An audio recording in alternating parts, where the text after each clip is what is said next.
You dicks, what the fuck were you thinking? You make some kind of secret agreement with the Italians. You're out there measuring your dicks with the Italians, seeing who's got the biggest dicks. You're out there stroking your dicks over the Columbus statue. My dick is bigger than yours and the Italians. I have the biggest dick in Chicago.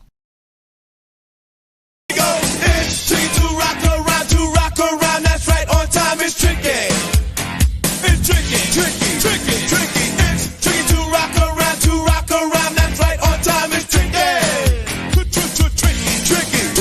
I met this little girlie, her hair was kinda curly. Went to her house and bust her out, I had to leave real early. These girls are really sleazy, all they just say is please me, or spend some time and rock a rhyme. I said it's not that easy. Don't tell me this mayor doesn't like to perform, use her mouth, or get attention. What a news week we have to share with you tonight. Welcome, my fellow Chicagoans, to another Friday night edition of Chicago Corner. So let me, before I introduce my guest hosts tonight, my esteemed guest hosts, I want to say, I didn't know Mayor Lightfoot had a dick. I didn't want to know that she had a dick, but it's very clear who wears the pants in that marriage. All right. Introducing, welcoming my colleague live stream tonight, Mr. Kit Cabello. Cheers and salutations, folks. I almost want to pour this whiskey in my eyes just to get all of that out, you know. But anyways, why waste good whiskey on the eyes? We could be chilling right here with the wonderful people here and enjoy a nice little sip. Yes. So there we go. Mayor Lightfoot. Well, wait, before you go on, we have one more guest host joining us. Sorry, Kit. Mr. Edward Heller. Jesus Christ. Beetlejuice. Oh my God. That is the first time I saw that video with the Cubs socks deep dish thin crust thing. She just dropped it today on Instagram, and I said, I got to follow up my lame imitation with the real deal. Wait, Look, she just dropped that on Instagram? She just dropped that on the Instagrams. I saw it today. It's her most recent. Yeah, it's her most recent Instagram update. It's breaking my brain, Jerry. That's my brain is. She loves the camera, Ed. I mean, she loved the attention from when the pandemic started, which at the time it was kind of funny, and it gave, I don't know, I mean, a little bit of relief to a really tense time with, you know, the very, very stern image of her looking out over everyone over the city. But then when it went into the what was it, the COVID Crusader? No, the Rona Destroyer. Yeah, the Rona Destroyer. And she dressed up like a costume hero. Yeah, and I guarantee you that costume probably got a lot more use than Halloween in her bedroom at home, but I'm just speculating. Well, you know, she probably whipped it out and was like, "Oh no, here's Lightfoot and her giant." That's what her wife said. She whipped it out. Mayor Lightfoot I'm about to say ripped it out, but whipped it out, and basically he's telling everyone in the city of Chicago that she's huge down there, just like how Donald Trump told on the debate stage, "Hey, look, I'm huge down here." There you go. So yeah, right. So now Lightfoot is on par with the locker room talk like Donald Trump, someone who I guess she has said she's been against for such a long time. This is the mayor of the city of Chicago. While this is funny, this once again shows how emotional and unhinged she is when it comes down to actually talking to people. And she's lost a lot of her closest allies now, and she's even lost the support of key aldermen and who have withdrawn their endorsement in support of her. So Mayor Lightfoot showing her hypocrisy, showing that, again, she's not fit for office. And this is the kind of talk that we're going to get from the person who's in charge of our city. We need to do better as Chicagoans. This city is filled with good people. It's not too late to help out the city of Chicago. And as far as I'm concerned, Chicago isn't beyond saving. Give me more time. There are good people here. I updated it. Oh, wait, I don't think it played right. One more time. Chicago isn't beyond saving. Give me more time. there are good people here. That didn't sound like Christian Bale. We had to upgrade it from Gotham to make it more local. And But no, I mean, look, if she wants to have a dick measuring contest with Trump, maybe that's where she needs to go now, since they're the ones who are so, well, all right. So let's be fair. Okay. These are allegations in a lawsuit. She did respond today. I did find the response before the show, but let's bring everybody up to speed who hasn't heard about the mayor's package. So, this comes to us from, this has gone national. This comes from Daily Beast. Chicago mayor bragged about having the biggest dick, while Oreo here has the biggest tail, in bizarre Zoom rant, lawsuit claims. A former Chicago Park District lawyer is suing Mayor Lori Lightfoot for allegedly berating and defaming him in a meeting. A former lawyer for the Chicago Park District is suing Lori Lightfoot after the mayor chewed him out on Zoom, allegedly claiming to have the biggest dick in the Windy City. George Smirniotis, of course, it sounds Greek. Of course, it had to be a Greek. George Smirniotis, who worked for the Park District as deputy general counsel before he stepped down last month. Whoa, Oreo. I just lost my screen, guys. Stand by. We can still hear you, Jerry. Yeah, we can still hear you. Okay, yeah. You know what? My screen, he hit my screen. Will you stop it? He's playing with my mouse now. That's what she said. All right. Smirniotis alleges that he was then really asked by the to say today, huh? Yeah, he does. Who, me? No. Oreo. Oreo. Yeah. Dude, I'm gonna stream. Yeah, he wants in on the story. All right, so he worked for the Park District as deputy general counsel before he stepped down last month. Says in his lawsuit that the trouble began over a plan to include a controversial statue of Christopher Columbus during an annual parade organized by the city's Italian-American community. The prominent statue, which stood near Lake Michigan downtown, was one of several Columbus statues around the city that Lightfoot had ordered removed in the wake of social justice protests in the summer of 2020. After the mayor's order, the Joint Civic Committee of Italian-Americans sued the Park District. Smirniotis alleges that he was then asked by the district's chief lawyer and a city superintendent to collaborate with the Italian organization to find a solution and settle the suit as soon as possible. As reported by the Chicago Tribune, Smirniotis and lawyers representing the Italian Americans came to a solution. The community would be allowed to include the statue of Columbus. Now I see what he did. He opened up my Outlook screen, and it's now blocking my browser.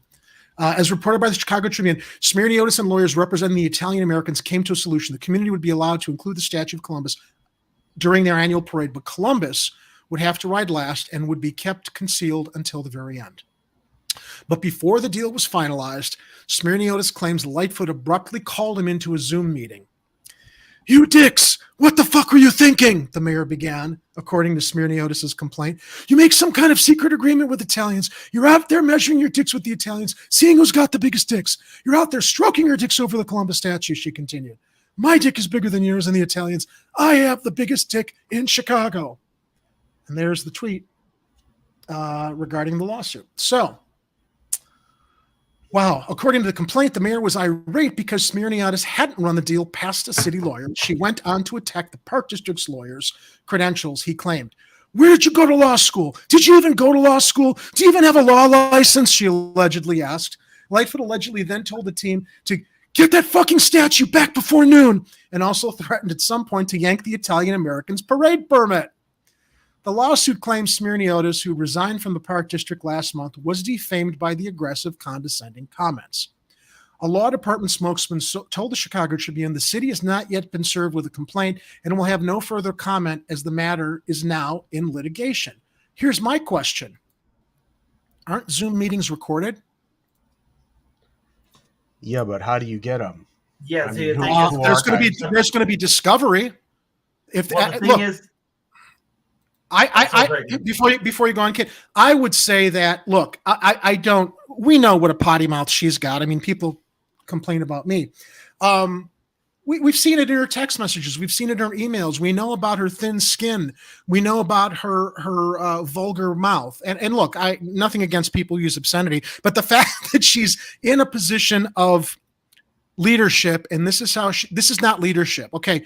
When you're a leader, you need to elevate yourself to a better level. And she clearly doesn't have any kind of respect for the people around her. So when I say I don't disbelieve these allegations, I would imagine that, before they decided to file this lawsuit, they had to be prepared to be able to support their allegations. And I'm sure that during discovery, a Zoom meeting recording might be something that they're going to go after. Mm-hmm.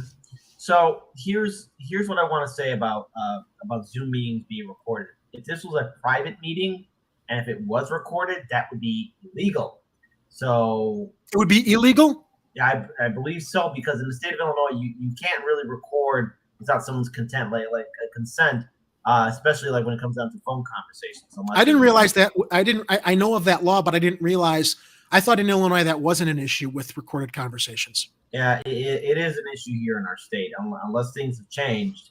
No, you can't do that. But this is a statement that Lightfoot has said or allegedly said, and we've seen emails that have been leaked out. We've seen text messages. We've seen the screenshots, and we've seen other individuals speak on firsthand account about their interactions with Lightfoot when she becomes unhinged and starts rambling and being very thin-skinned about people criticizing her.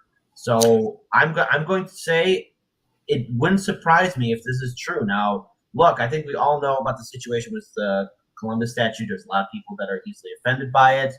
There are people who are, of course, don't want to see it. However, again, you have to remember that the Italian Americans, they have their own representation. They have their own group here in the city of Chicago. And the fact that Lightfoot got to the level of revoking their right to even participate in the parade really says just how emotionally, unhinged she is. Not only unhinged, unstable. Unstable. Because here's the thing. What we're seeing here, this isn't about Christopher Columbus or the parade or anything else. What this is showing is Lightfoot lacks the emotional, mental maturity to hold the highest office in the city of Chicago, and that she cannot be our mayor for next year. She cannot win the 2023 city election. She is somebody that is incompetent, that has allowed corruption to run rampant. She has abused her power. She's someone who likes to put on shows. She likes to do performative art. And when she is criticized, she snaps. That is the real Mayor Lori Lightfoot.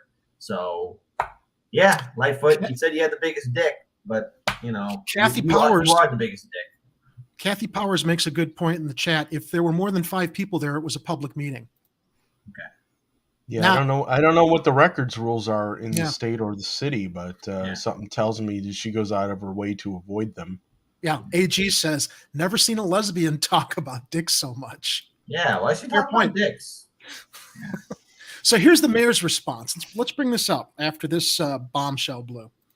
Lightfoot denies making obscene derogatory remarks about Italian Americans. Of course she does. Thank you. I feel compelled to state that the deeply offensive and ridiculous claims are wholly lacking in merit, Mayor Lori Lightfoot said in a written statement issued on Friday. This comes from the Chicago Tribune and Fran Spielman. Mayor Lori Lightfoot on Friday branded as deeply offensive, ridiculous, and wholly lacking in merit the claim that she made an obscene and derogatory remark against Italian Americans during a call, thank you, Kit, to discuss the statue of Christopher Columbus removed from Arago Park.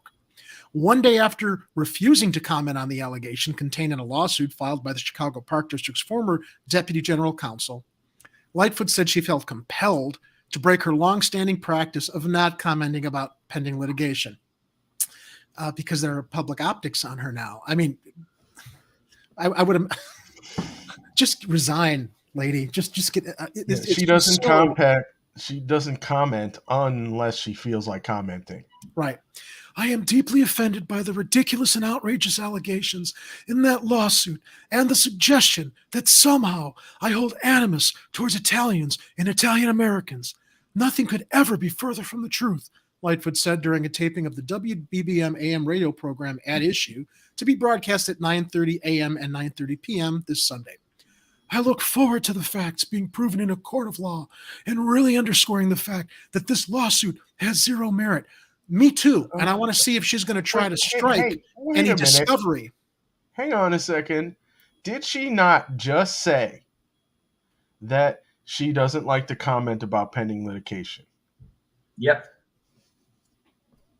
And now she's doing it. She felt compelled to break with her long-standing practice. Why? Because what this is she's embarrassed that right now the entire city is seeing that she said, I have the biggest dick in Chicago. When Chicagoans find out, like, oh, well, what were you really yelling at about?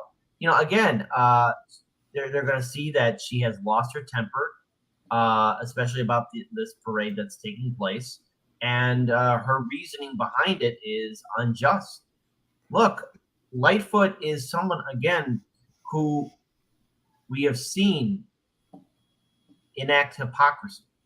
Let's bring up a story, but somewhat connected to this, where we see Lightfoot's emotions get the better of her. Lightfoot said that she would only be interviewed by reporters of color, African Americans, Latinos, women, who, because she wants to see more diversity. And on the one hand, okay, Lightfoot, we agree with you. Okay, that makes sense. There needs to be more diversity in media.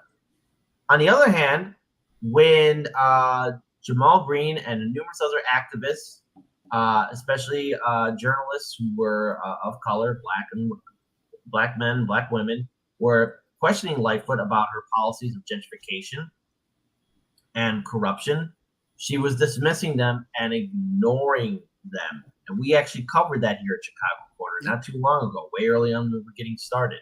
It's all optics. It's performative art. It's virtue signaling. She wants to pretend that she cares. And as far as the virtue signaling goes, look, I don't think that the Columbus statue should have been trotted out anyway, due to all the controversy that it was going to cause. I mean, I'm not siding with her. It's a complicated issue. I mean, at its heart,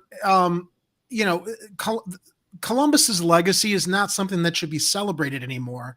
And the sooner that Italian Americans look for another real Italian hero to support and elevate and start forgetting about Columbus, I think the better off that they would be. No offense to Italian Americans. There are a lot of other amazing Italians that you can elevate to represent our culture. Kid Cabello right here. There you go. Leonardo da Vinci. Okay. Yeah, he was Italian. Yeah. Okay. Just want to double check. Yeah, he was Italian. Yeah, he was Italian. Yes, we need a Kid Cabello statue, patron saint of flavor improving mugs. Hey, Rocky Balboa. Just a thought. There you go. All right. Yeah, no, but Rocky seriously, Balboa. This was Billy might get mad at us though. Lightfoot was clearly between a rock and a hard place, but this was not the way to respond to it. And as you said, Kid, earlier, yeah, this just further shows how unhinged and unreasonable she is.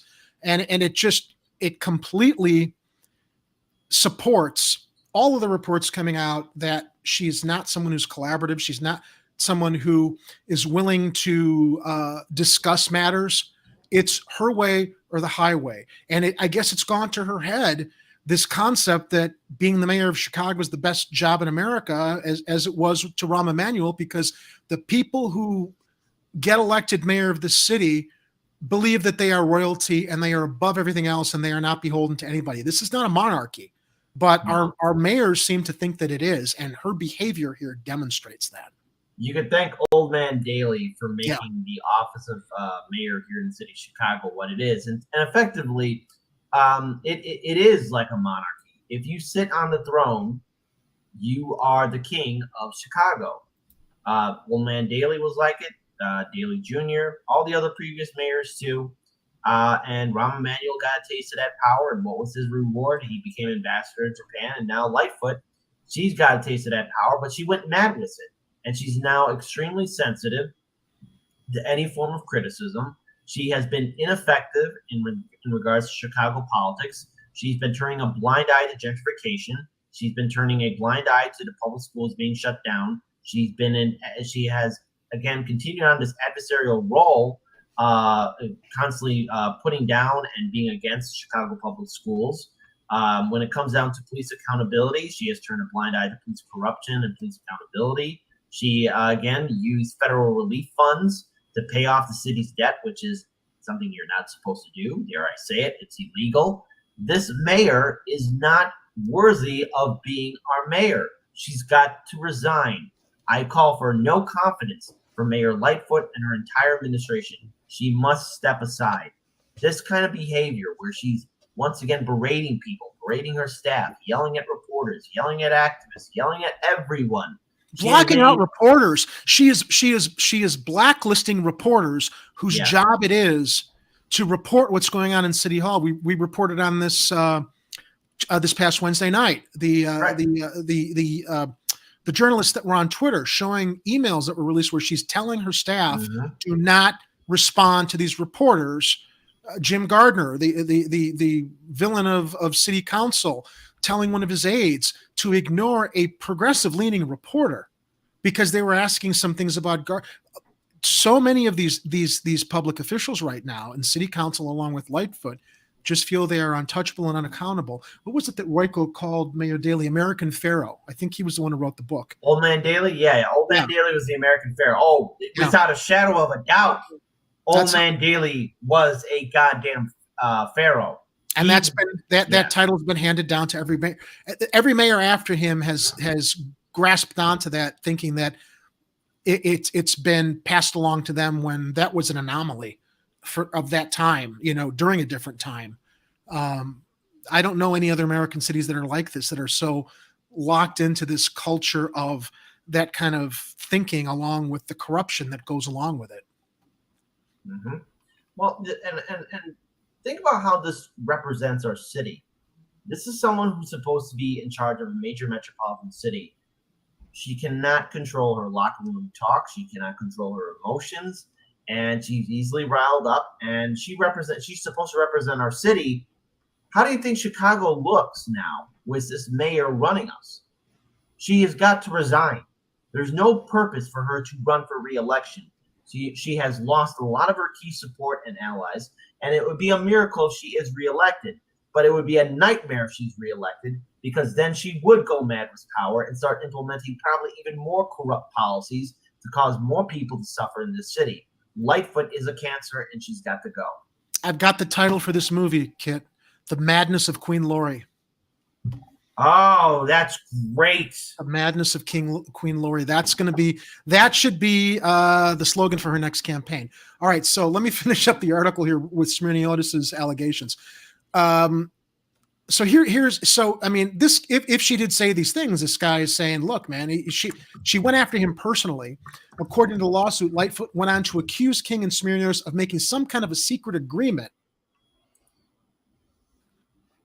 with the age for but I'm going to go past it. She went on to say, I'm trying to keep Chicago police officers from being shot, and you're trying to get them shot.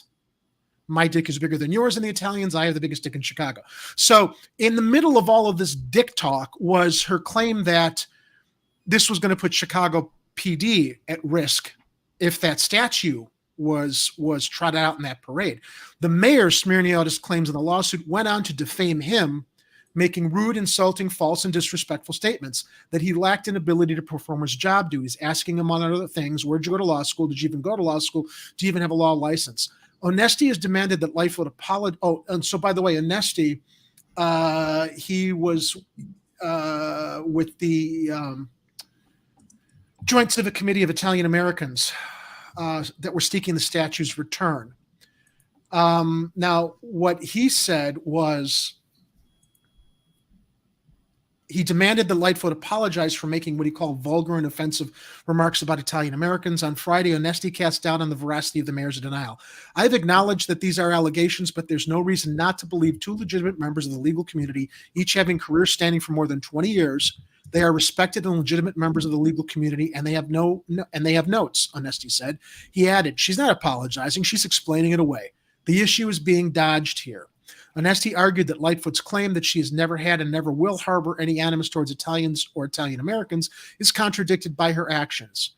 Well, what? Because of the damn statue? I mean, I don't think that's disrespecting Italian Americans. I think that's disrespecting a figure from history that's got questionable background. But his organization and others have been trying to get a meeting with her for over 2 years, only to be ignored. He said, all right, well, there's a legitimate beef there. If he's been trying to get a meeting with her and they've been ignored, that just further shows everything you were just talking about a moment ago, Kit. This didn't begin as clamoring for statues. We were asking for a meeting to discuss the issue and the plan about bringing the statue back, and we couldn't even get the respect of a callback. That's why the whole lawsuit happened in the first place. She forced our hand because there was no response, and Esty said, we want a meeting with her. We want to discuss issues that are affecting our community. Any other community would get an audience with her, and we can't get that. End of article by Ms. Spielman. Wow. Well, moving on to other news, there is some expected fallout from the Madigan indictment. Bring that up here. Great. By the way, for those of you who don't know, Michael Madigan was the longest serving Speaker of the House in, I think right now, American history, and especially here in the state of Illinois. Michael Madigan was there from the very beginning of the foundation of the Illinois Democratic Party machine. This is truly what the Democratic machine really is if it's run effectively and without, the National Democrats constantly screwing up. This is what real corruption and professional feudalism looks like. Madigan and his colleagues built a machine of corruption where they are involved in every aspect in the state of Illinois, especially here in the city of Chicago. And it's long overdue that there's some accountability and finally some change happening in state politics. But Madigan has such a long reach over our city, especially over our state, that his influence will still be felt years to come, long after he is gone. I like the way you put that, professional feudalism. Yeah. Many have stated that he was more powerful than the governor of Illinois, the governor of the state, the speaker of the House. That's absolutely correct. That is absolutely correct. He is or was at a point. Nothing got by in the state of Illinois without Madigan's approval. Now, I'm going to say something controversial here, and I might get some shit for this, but before Heartlands Media came to existence, as you all know, Daniel Upker, myself, and Kira, we were members of Wolfpack, Illinois, and we were trying to get Senate Joint Resolution 42 passed in the state of Illinois. We needed a majority of the Senate and House to go along with it, and basically it was calling for an Article 5 convention to propose a constitutional amendment to get money out of politics. Madigan voted for it, of all things. We got Madigan to agree to get money out of politics. So while except for himself, yeah. So while again, whether or not Wolfpack will ever be successful with their thing, because let's face it, it's Cenk Uygur and they're full of crap, and Wolfpack is a shadow of its former self. I will say this, Madigan, you can't get anything done without Madigan. And Madigan was running the city, running the state. He was, at a point, the more influential politician over the governors, and nothing got passed without his approval. I was going to queue up a video from CBS Chicago. There's this happened when I was doing a show today with Jimmy Sunderland at KRTD in New York. We brought up an article we're going to run a video from, and the video within the article had nothing to do with the story. So I'm just going to read from the story as reported by CBS 2 staff regarding this particular fallout from the Madigan indictment. Governor Pritzker removes Shirley Madigan from Arts Council from as Illinois Arts Council chair. While news of the move broke Thursday, a day after Miss Madigan's husband, former Illinois House Speaker Mike Madigan, was indicted, Governor's office spokeswoman Jordan Abudaya said Ms. Madigan was removed from her position before the indictment was announced. The governor's office pop-ups. The governor's office said Pritzker will appoint a temporary chair while discussions are held to determine who would be the best permanent chair. Ms. Madigan will remain on the council because her term ends through 2023, and Pritzker is not allowed to withdraw an appointment in the middle of a term. Abudaya said the reason for Ms. Madigan's removal was that the governor wanted to take the council in a new direction.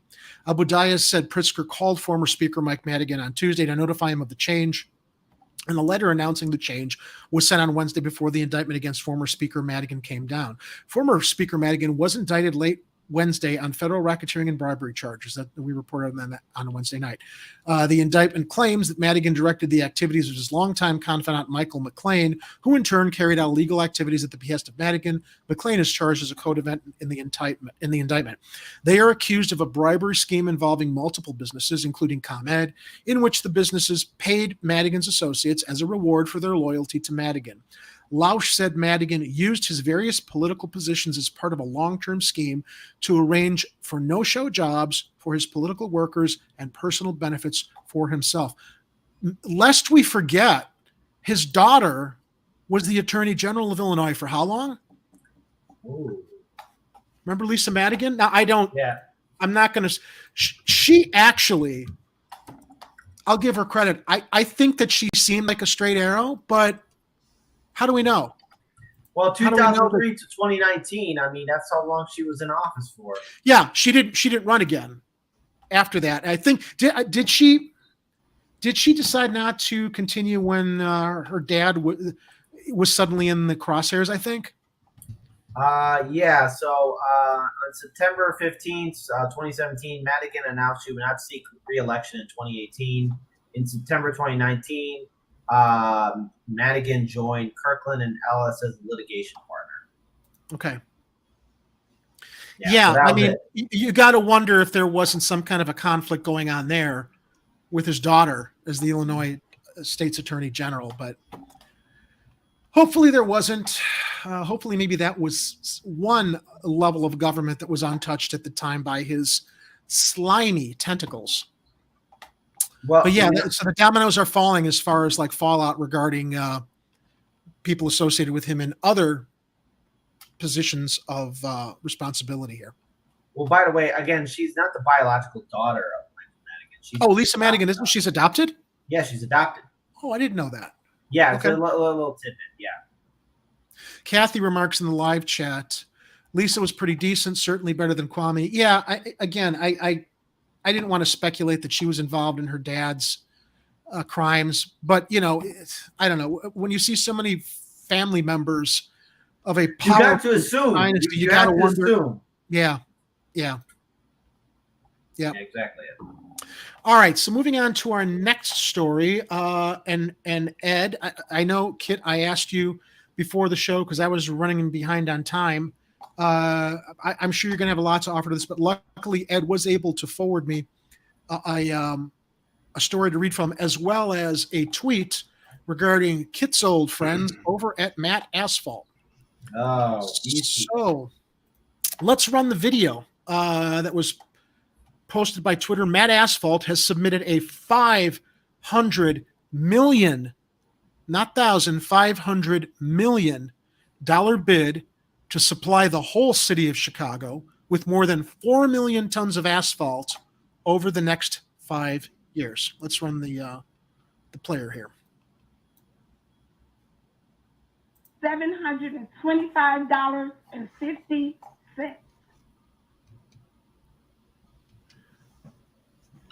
Our next bidder is Matt Asphalt LLC with a bid of $504,174,725.50.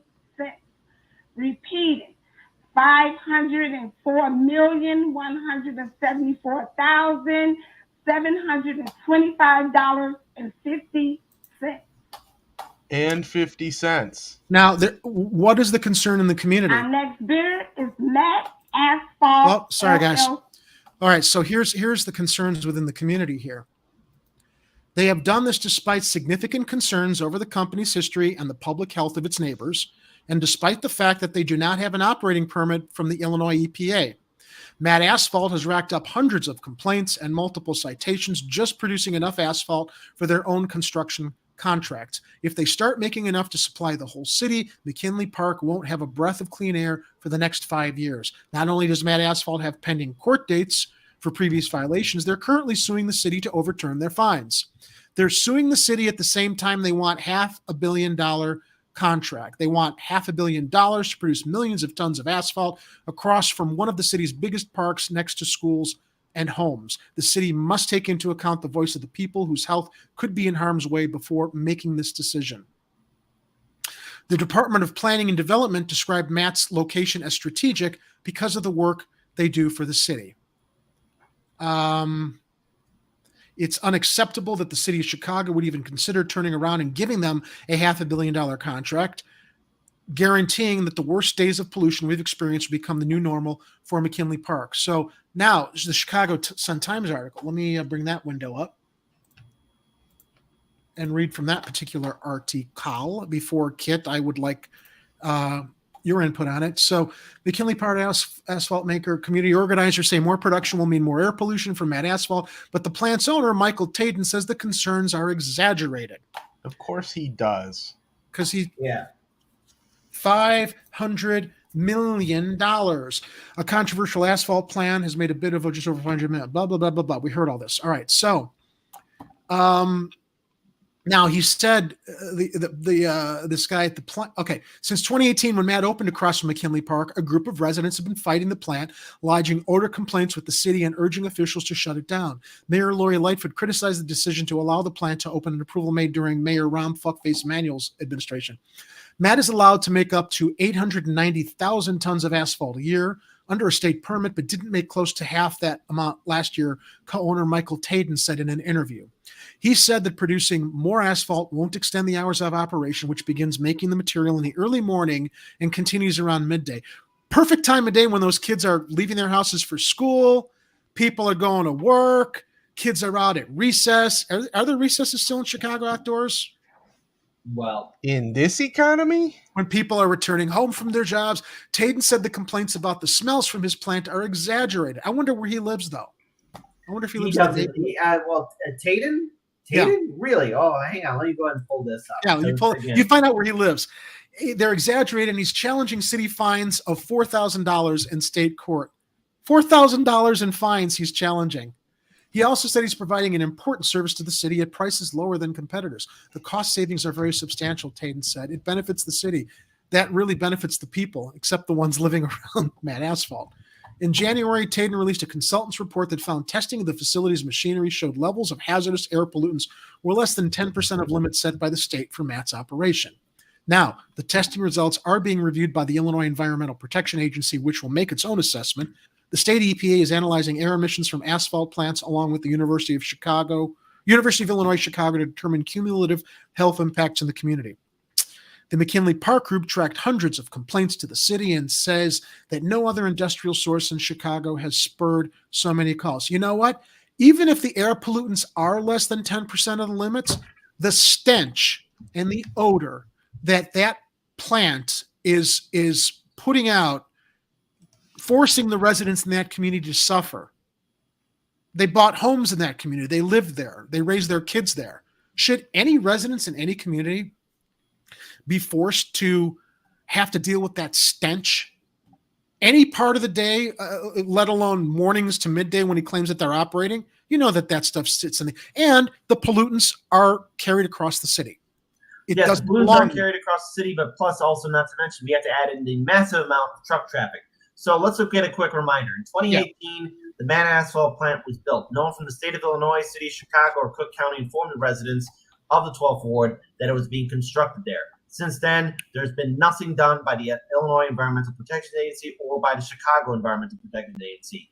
Alderman Cardenas, who is, again, Lori Lightfoot's head of the Chicago EPA, has done nothing because he also takes donations from the owners and co-owners and associates of the Matt Asphalt plant. Now, here's something really depressing about the Matt Asphalt plant. It's still operating without a permit. It's built next to two charter schools, by the way.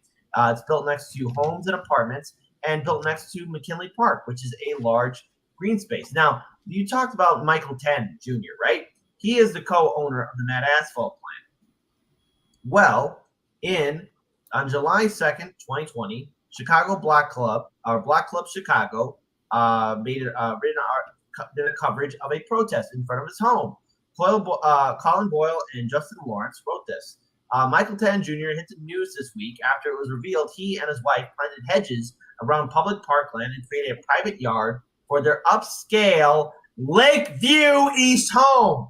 So he doesn't live on the freaking south side of Chicago, but yet all these industrial facilities are built on the south and west side areas of Chicago. He doesn't have to deal with the stench all day long. He doesn't have to deal with it. And I'm pretty sure, look, Northsiders, I love you. Yes, we have rivalries with the Cubs, all right? But that's neither here nor there. Northsiders, I love you. But come on, I know all of you would be upset if an asphalt plant was built next to a public park in your community or by any one of your schools, be they private, charter, or Catholic. It doesn't matter. I'm pretty sure everyone would be upset. Kit, what's happening on the south side is happening to you guys too. Kit, I live on the north side, and I'm outraged it's happening on the south side. I know. No. I understand your point. I'm just saying, like, yeah, we would be outraged here as much as we're outraged talking about what's happening to our fellow Chicagoans across the city. It's unacceptable. Yeah, it's an out. I'm just upset because I know we covered a lot of this in 2018 when we were on the radio show. All these industrial facilities on the south side of Chicago, on the west side of Chicago. And it doesn't end here. And the thing is, if they really have the audacity, because knowing Lori Lightfoot and how she says one thing and does something completely else, I could see her giving this contract out to Mad Asphalt Plant. So all those people that won that victory against the recycling plant, we need to redouble our efforts to stop the Mad Asphalt Plant from doing this. Because McKinley Park is actually a historic park. It's part of Chicago's history. It is all of our history. No matter what part of the city you're from, McKinley Park is a historic part of our city, and we cannot afford to lose it. And those kids next to those two charter schools that are by this asphalt plant, those charter schools were built there before the asphalt plant got constructed. They deserve clean air and a respectable environment. But yet this Mad Asphalt Plant and the individuals who own it are protected by the corrupt Chicago businesses and aldermen that are there and associated with them. So Governor J.B. Pritzker, you, during 2018, actually posed a photograph at the community garden by McKinley Park before the asphalt plant was built. How convenient, because it would have looked bad for that photo if you did. It would look bad for you if you actually had that stuff right behind you. So Governor J.B. Pritzker, where are you at? Where is the strength of the Illinois Environmental Protection Agency? This asphalt plant is operating without a permit. What is your administration going to do? Don't give me words. Do something. Shut it down. This is where he's dropping the ball. Ed, what do you think? Do you have any thoughts on this? I mean, Kit pretty much. I don't know if there's that much more to add other than, I just dropped the Sun-Times version of the story that Kit was bringing up about how he was living on Lakeshore Drive. And I'm like, yeah, this guy, I mean, he sets up these hedgerows to outline his property because he doesn't want people messing with his stuff. And then on the other side of the city, he's setting up his asphalt plant right next to some schools, and he's polluting all of them, and he doesn't care what he's doing to them. I think it's just bad all around, and it's like, the city keeps getting caught with their pants down on these pollution type situations. I mean, we just talked about the other one on Wednesday, and it's like they have to realize that, okay, we can't do it like this anymore. Find another place to do it. Yeah, they need to find another place to do it, but it's the thing is, Jerry, I do hope we are able to clip this part, because here's the thing. We have a lot of video coverage of this entire debacle going from 2018 up until 2019. And there's been numerous activists and organizers that have been speaking out, that have been standing up against the corruption. And the thing is, this asphalt plant's got to go. It's operating. That's illegal. Imagine any kind of other institution operating without a permit. You need a permit. They don't have it. They never introduced themselves to the community. They were built there, and no one informed the residents of its construction. So I'm pretty sure Camden would find it really upsetting if, let's say, everyone from the south side of Chicago decided to take a big sloppy crap in his backyard. Because as far as I'm concerned, that individual is goddamn deplorable, and what he's doing is hurting the people in the 12th ward. Well, what he's also taking his eye off, well, not that he really gives a shit, but 15, 20 years from now, when you've got all the cases of people with respiratory illnesses that lived around that area, then, oh my goodness, remember that asphalt plant that these people grew up around, these kids and stuff? Now they've got respiratory illnesses. Why didn't somebody do something back then? We're trying to prevent that kind of shit from happening because there's a history in other industries, circumstances, the test levels that they see with what this plant is gonna emit is less than 10%. That's 10% too much, as far as I'm concerned, in a residential community. I see that we have 15 people here in the live stream chat. All 15 of you, if you haven't had a chance, please follow the Neighbors for Environmental Justice on Twitter. That's the organization that has been fighting against the Mad Asphalt plant. They need help.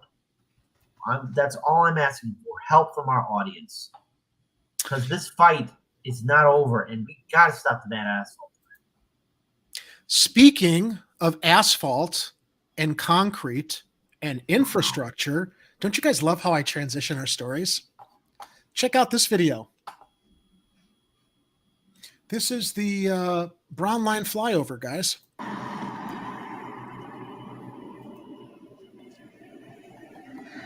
Oh my God. It's already falling apart. Yeah, you think only one spot? No. Also not great. Look at poor Kit's face.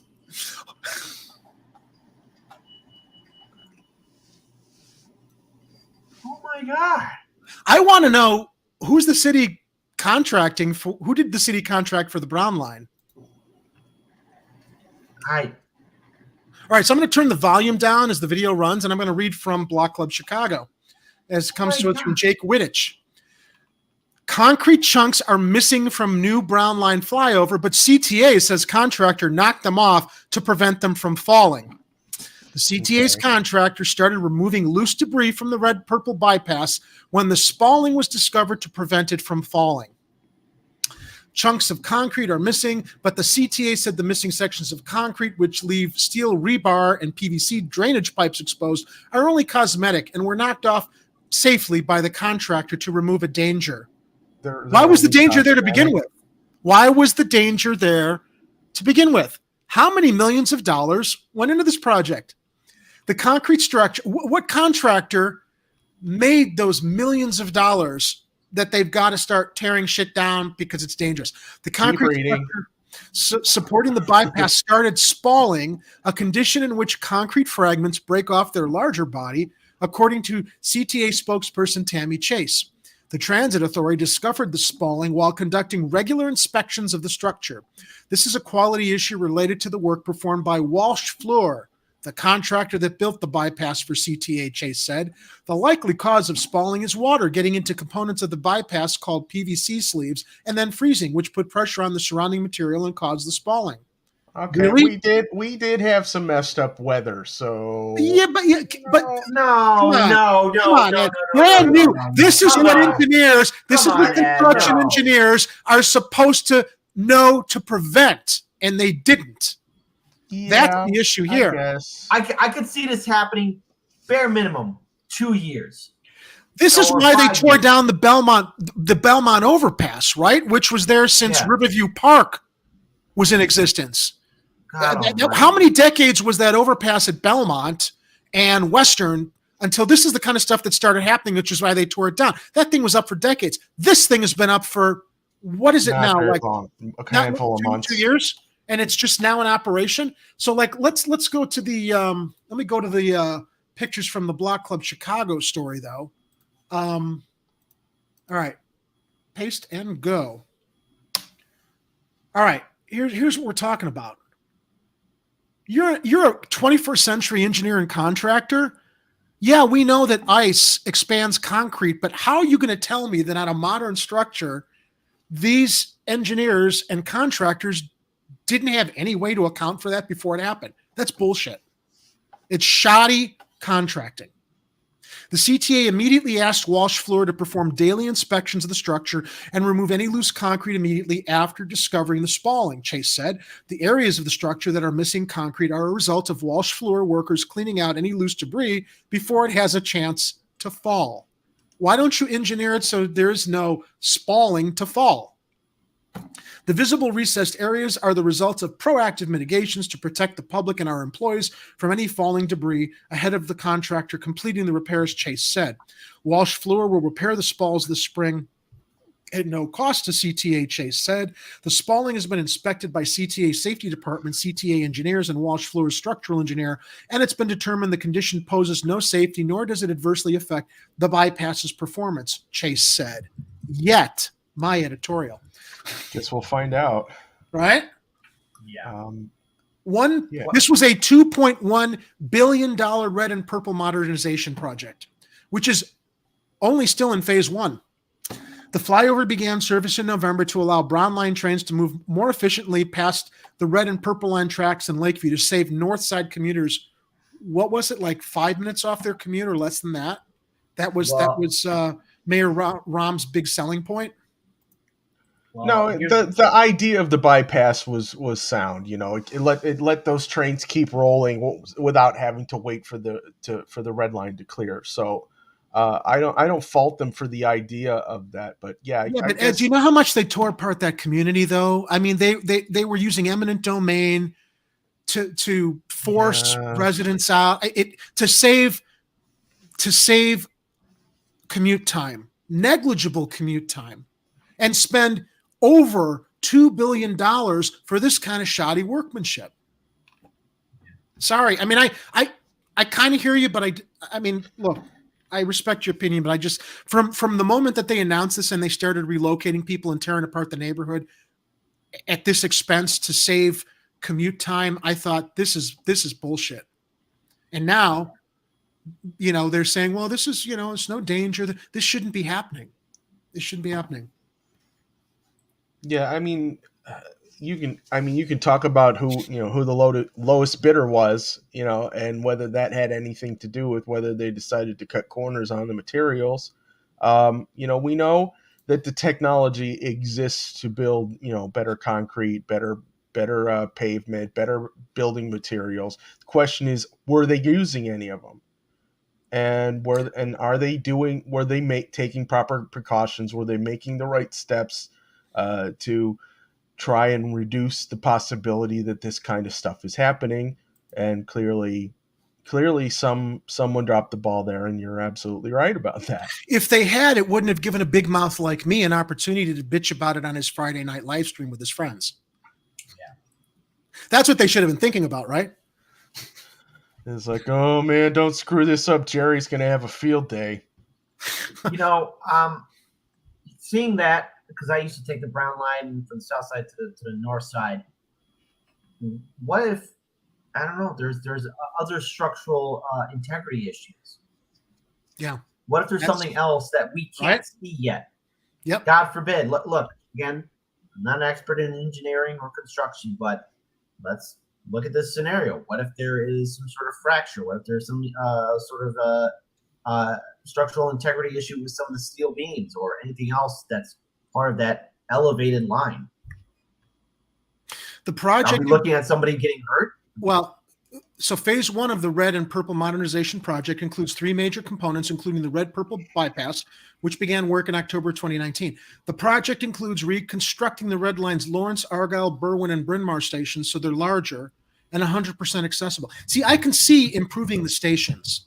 It's the flyover that they put here that I wasn't that clear needed to be there just to save the commute time, because I do recall that was the big selling point when Rahm was pitching this, was it was going to shave some time off Northsiders' commute.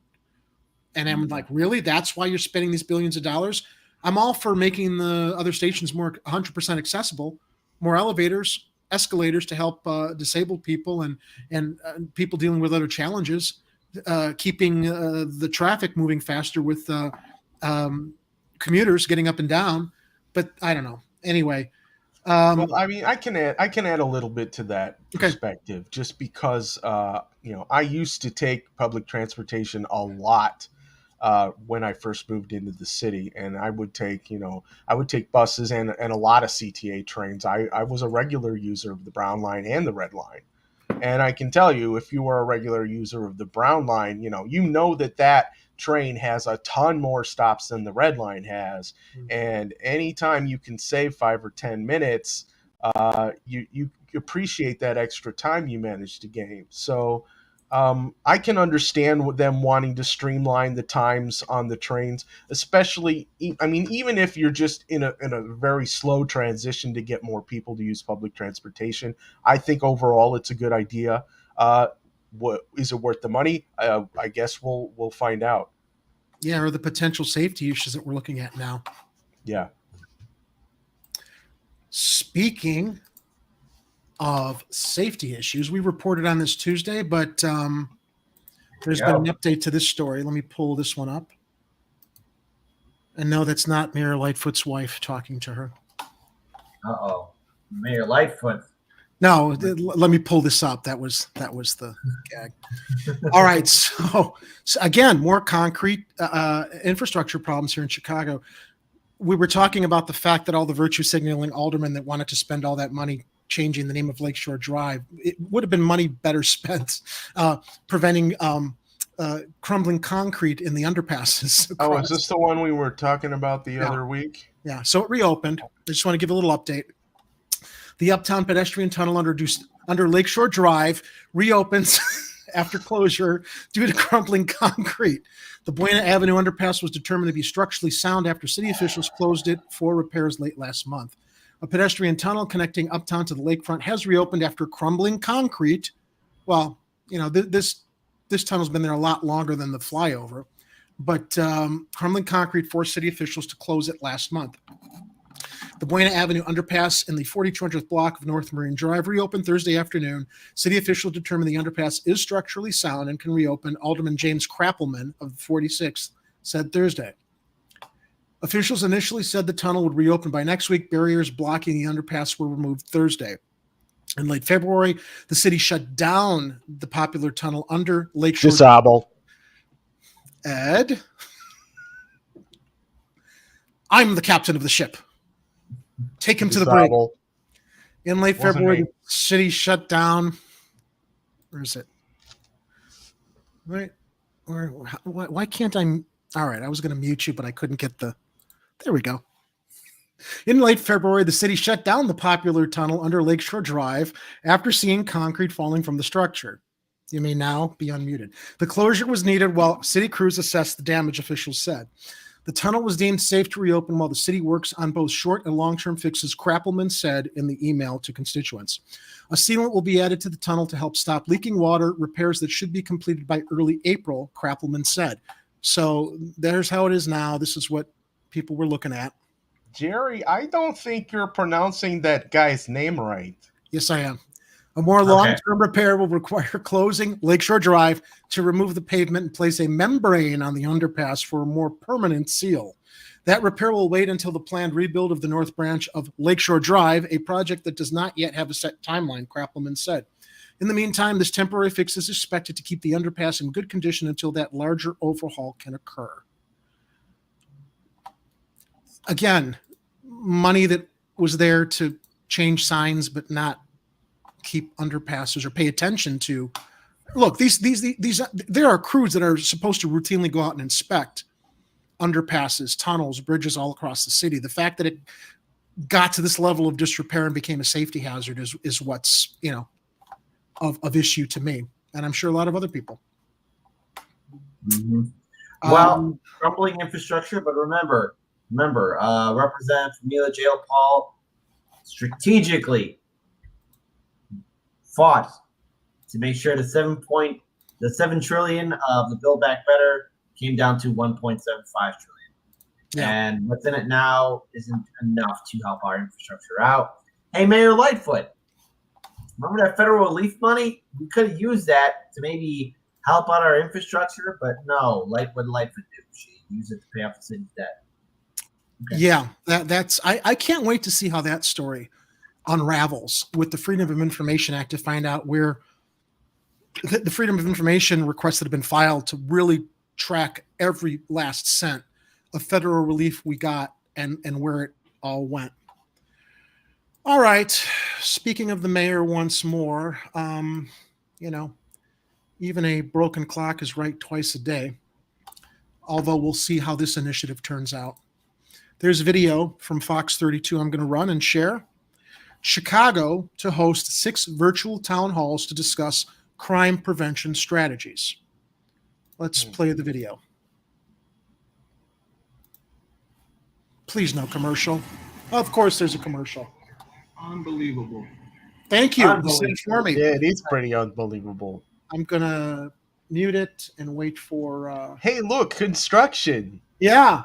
At least it kind of fits the narrative of what we were talking about, our editorial slant here. All right. Is this thing done yet? No. 8 seconds. 7, 6, 5, 4, 3, 2, and 1. then he drives into a pothole. Boom. Today we'll be providing an update on the city's efforts at reducing and preventing violence, and share more about the ongoing efforts at the Community Safety Coordination Center, or CSCC. I'm joined today by the CSCC's Chief Coordinating Officer, Tamara Mahal, CDOT Commissioner Gia Biaggi, DFSS Commissioner Brandy Kanazi, and CPD Superintendent David Brown. This morning, we had our quarterly public safety cabinet meeting, and this is really almost every cabinet member across our city and sister agencies.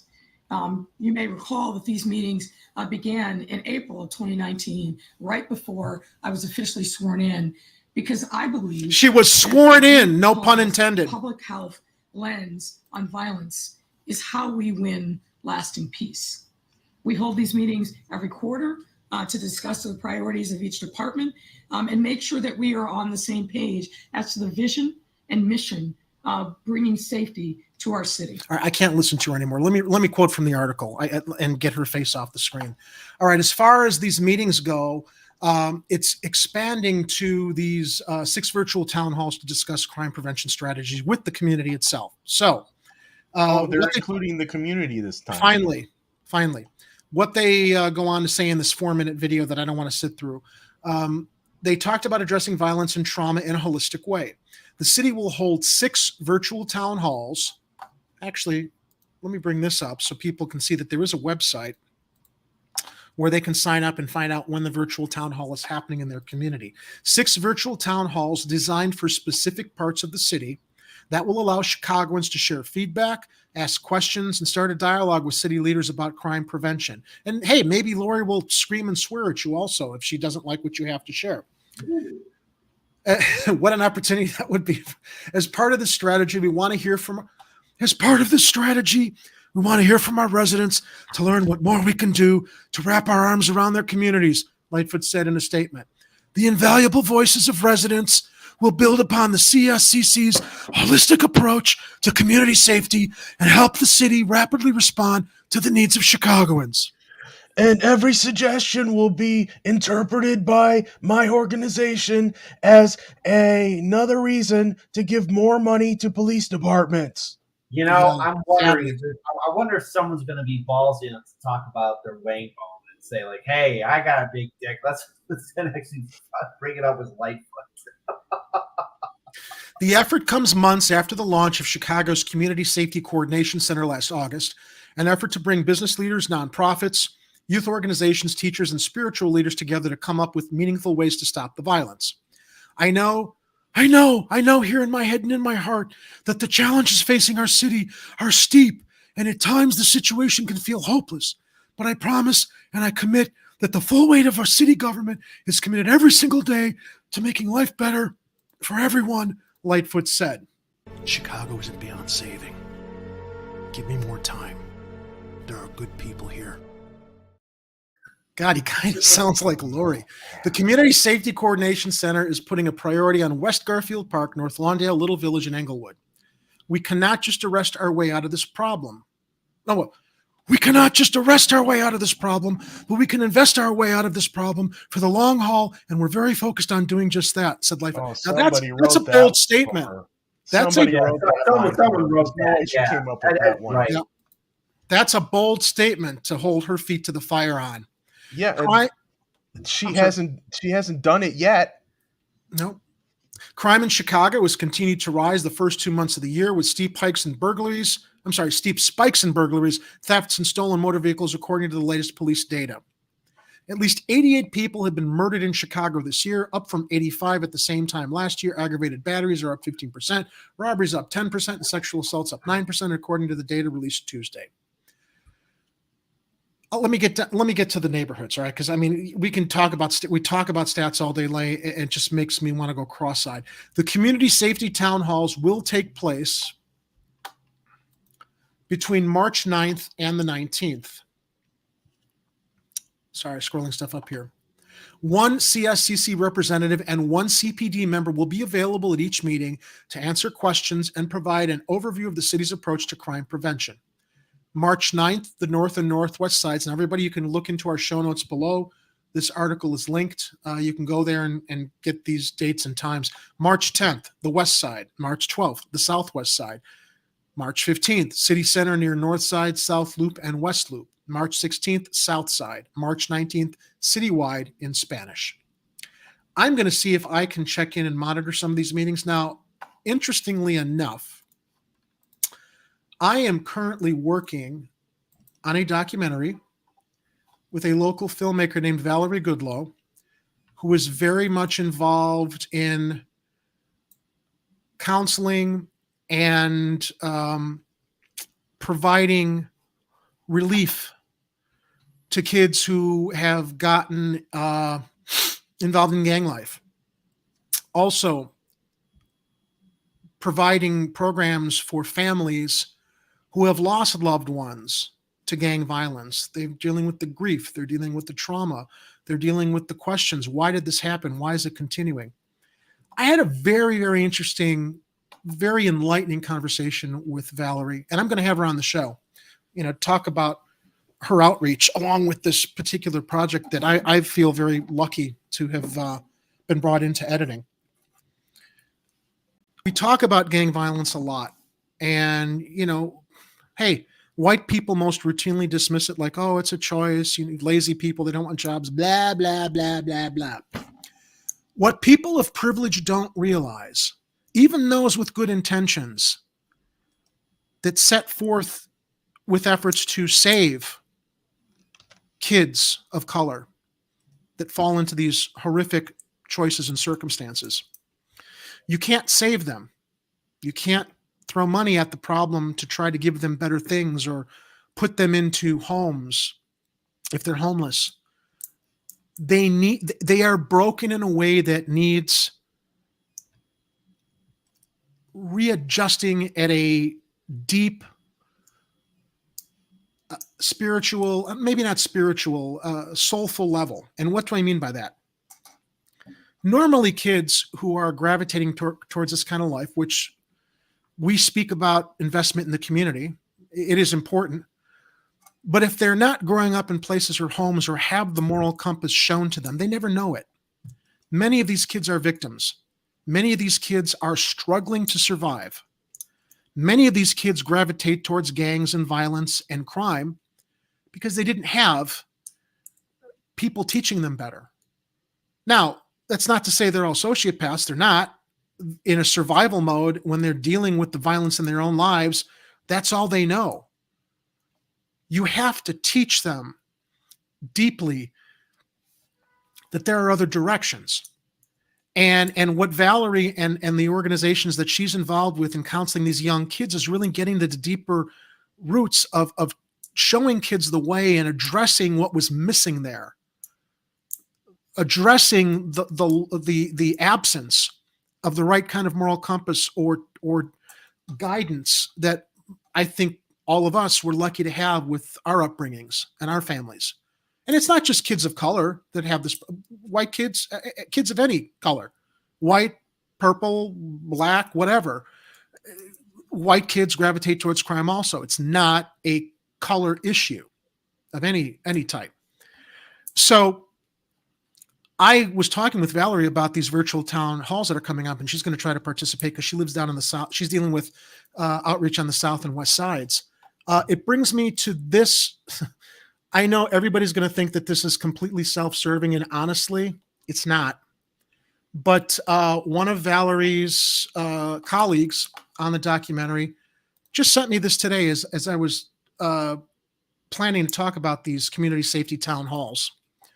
She is now looking to raise money for this documentary that we're working on. She's been paying for this out of pocket. One of her colleagues decided to put up a GoFundMe for it. I'm going to play the trailer so you can see what these issues are about, what she's going to guide me as a director in addressing in this documentary. And hopefully, if anybody wants to contribute to this project that we're working on, that we hope will shed more light, not just in the community, but nationwide, as to the issues that I think spark situations in these communities where kids don't have choices, where people think that crime is a choice when it's not. I think it's going to be a very illuminating, and it's actually going to be a one standalone documentary. We're looking to edit this as a possibly 5 to 6 part series that will hopefully, depending on how well it does, we can see if we can find a broadcast outlet for it. But let me run the video so you guys can see what I'm very grateful to be involved in. This is a trailer for this larger documentary that we are working on.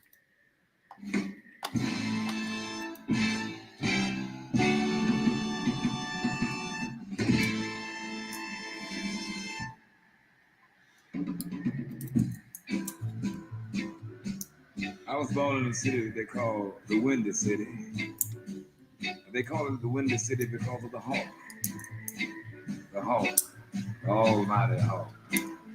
Mr. Wind takes care of the business around winter time. The place that I lived in was on a street that happened to be one of the dead-end streets, where there was nothing to block the wind, the elements, nothing to buffer them for me, to keep them from knocking my bed down. I mean, really socking it to me. When the boiler was bust and the heat was gone, I had to get fully dressed before I could go to bed. Of course, I couldn't put on my blouses because they had buckles on them, and my folks didn't play that. They said, "Don't you tear my bed clothes with your blouses on." But I was fortunate. As soon as I was big enough to get a job and save enough money, get a ticket, catch anything, I split. I said, one day I'm gonna return and I'm gonna straighten it all out. I'm about ready to go back now. So I thought I'd tell you about it. They say this is a big rich town, but I live in the poorest part. I know I'm on a dead-end street in a city without a heart. Well, help you. I'm living right now. I'm allowed 6. Maybe I could get home. But when you're raised on a dead-end street, you gotta be helpless. You're not the only one. There was kids that died before him that didn't deserve to die. That don't nobody know about. Don't nobody care about. Greater Crossing area, they the most heavily in Inglewood. They the most heavily policed areas in the city. Guess where all the murders happen? Right where they police. How can both of these things be true? I'm the co-director of the Let Us Breathe Collective. We have called y'all here to join us today to march for Black Lives in Boston.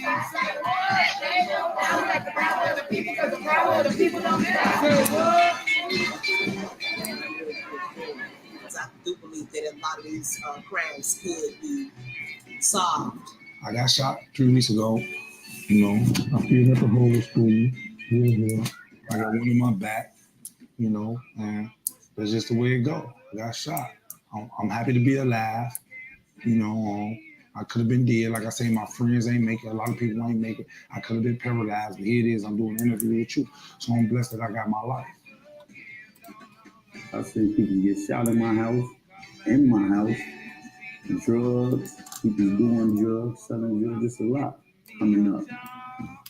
I said the only thing that I feel I need to do to not end up in that scenario myself is to continue getting educated and go beyond the elements of the South Side Chicago. It seems to be the trendy thing to do is to shoot and kill and get these body counts. They just want to do stuff like that to the people, and they don't know how their family thinks when they do it. So I had nothing to do with that trailer. That was edited before I came on to edit the show with Valerie, for Valerie. Let me tell you a little bit about this project's history.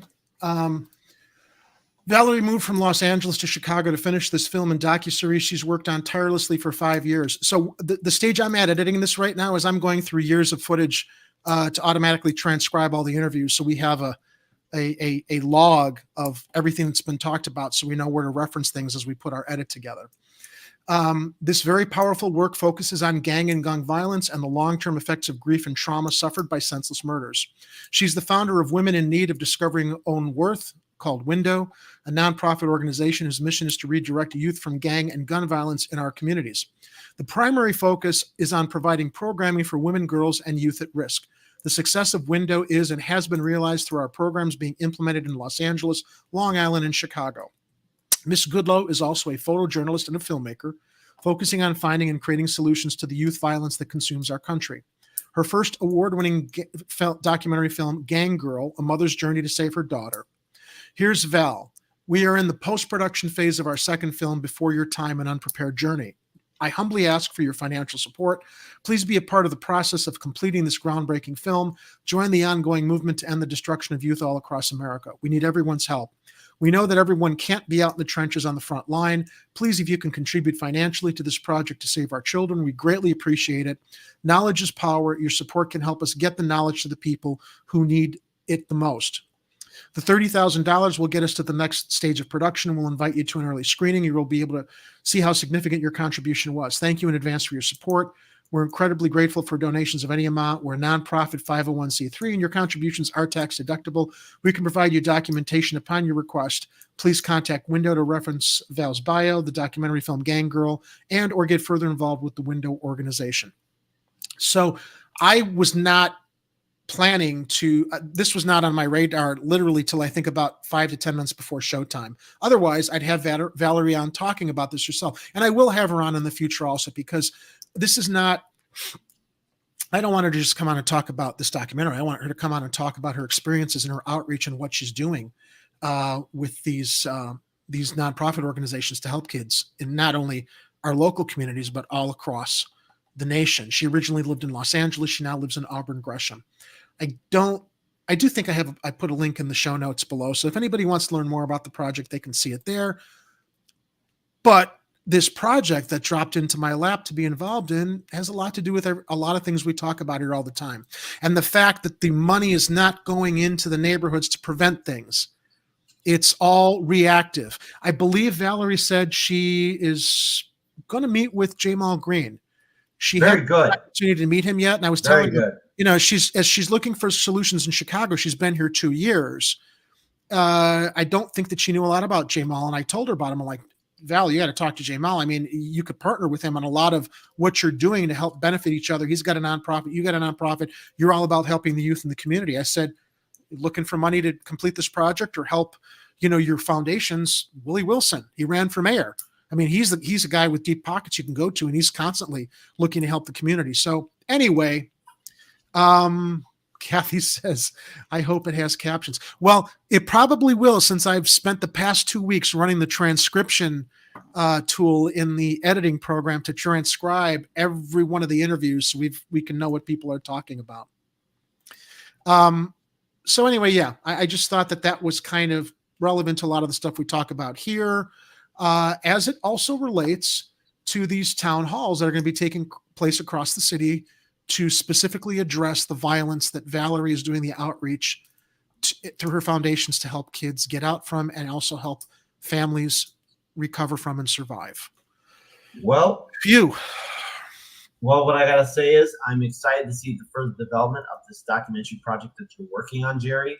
And if you need Daniel or myself to get involved in any way or want our tag team in, just let us know what's going on. We sure will. And if we're more than happy to help contribute and spread the message about hope in Chicago and eventually, of course, ending the violence here in our city. Let's face it, there is violence here. We just can't give up on people. We have to keep pushing forward and building this city up because, as I like to say, Chicago is worth saving. It's a city that we have to defend, and it's a city that is filled with hope. There are good people here in Chicago. Chicago isn't beyond saving. Give me more time. There are good people here. I almost didn't run it for that moment of seriousness, but we kid around here, but we kid around, otherwise we'd be crying, right? I mean, it's just, it's so overwhelming. It's so overwhelming what we see across the city. I did like the opening song though, because I actually heard that on a radio jazz station that I listened to on the way to the studio. And one time leaving the late night studio, I heard that song being played. I'm like, yeah, I like this. I like this music right here. I like this. I like the story behind it too. So there we go. I hope they're not just using the music in the trailer. It'd be nice to have a really decent soundtrack on what looked to be a really intriguing and moving documentary there. Yeah, that's part of the process. Songs will have to be licensed. I mean, I you're right. A lot of songs are going to help drive. Actually, I got to talk to her about that.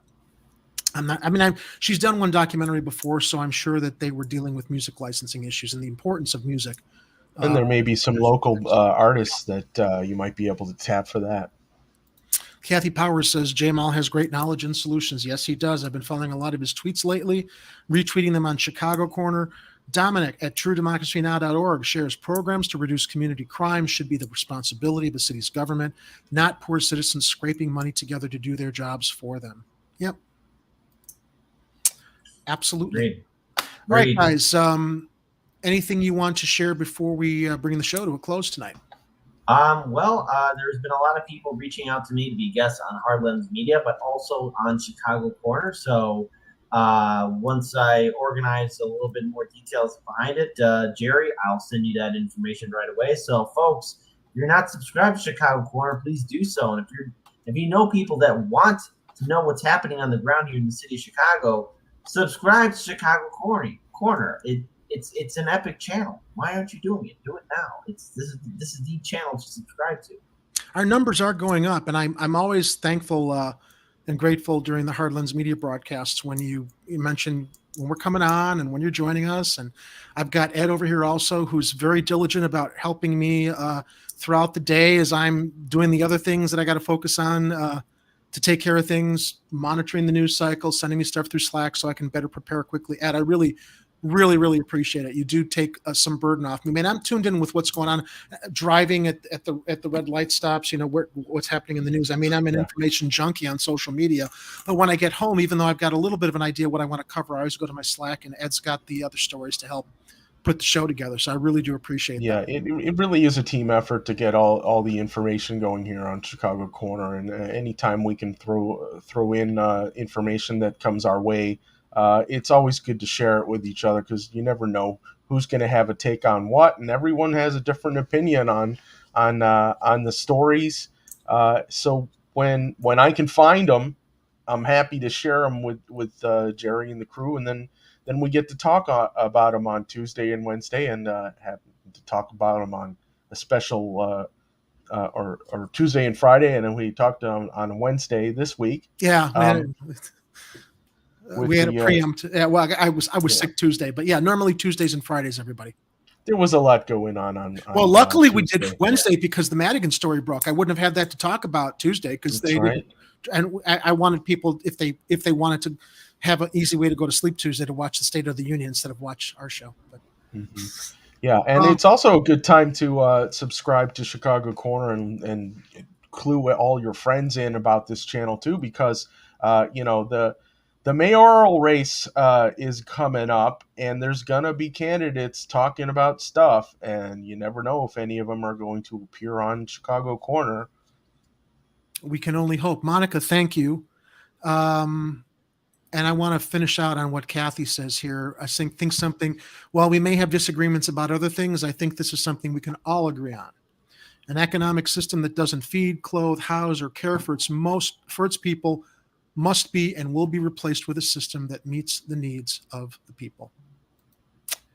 Can't say it any better than that. Gentlemen, thank you for joining me tonight. It's always a pleasure. And to everyone else out there in our viewing audience, it's Friday. It's the weekend.